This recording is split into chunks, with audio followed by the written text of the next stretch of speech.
Hi friends, నేను కృష్ణాని. Welcome to Krishna market trends. ఈరోజు వీడియో మీకు బాగా యూస్ఫుల్ అయ్యే వీడియో చేశాను. ప్రస్తుతం మార్కెట్ ఘోరంగా పతనం అవుతుంది మరియు గ్లోబల్ మార్కెట్స్ కూడా పడుతున్నాయి.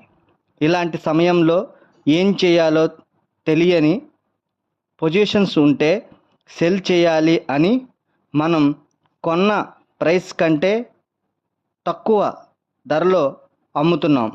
దాని వలన మనకి నష్టాలు వస్తున్నాయి. బేసిక్గా మనం స్టాక్ కొనే ముందు తగ్గినప్పుడు బై చేద్దాం అని అనుకుంటాం. ఇలా ఘోరంగా పడినప్పుడు స్టాక్స్ని బై చేయకుండా సెల్ చేస్తున్నాం. ఇది ఘోరమైన తప్పిదం. స్టాక్స్ పడినప్పుడు మనకు ఇది ఒక గోల్డెన్ ఆపర్చునిటీ. దీనిని మనం ఉపయోగించుకోవాలి.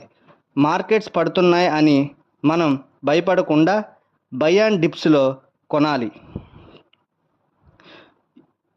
మార్కెట్స్ ఎప్పుడూ పడుతూ ఉండవు, మళ్ళీ మార్కెట్స్ పుంజుకుని పెరుగుతాయి. ఈత కొట్టడం తెలిసిన వాడికి లోతుతో సంబంధం లేదు.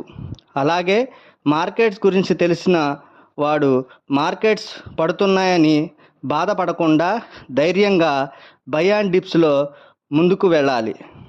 ఆల్రెడీ పొజిషన్స్ ఉన్నవాళ్ళు డబ్బు ఉంటే బై అండ్ డిప్స్లో కొనండి, లేకపోతే వెయిట్ చేయండి.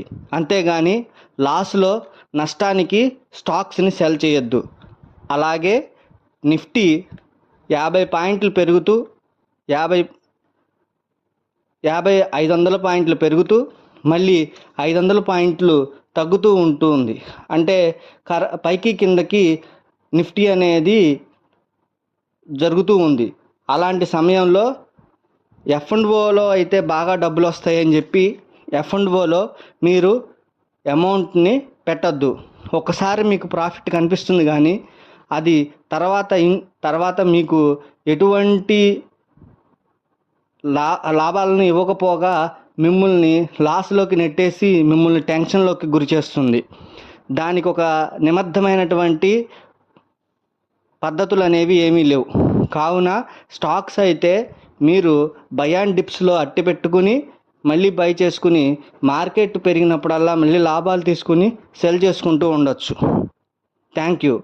మీకు కొన్నటువంటి షేర్స్ ఏవైనా తగ్గి ఉన్నా దాని గురించి ఏమైనా తెలుసుకోవాలి అంటే కామెంట్స్ చేయండి. వాటి గురించి నేను మీకు మళ్ళీ నెక్స్ట్ వీడియోలో చెప్తూ ఉంటా.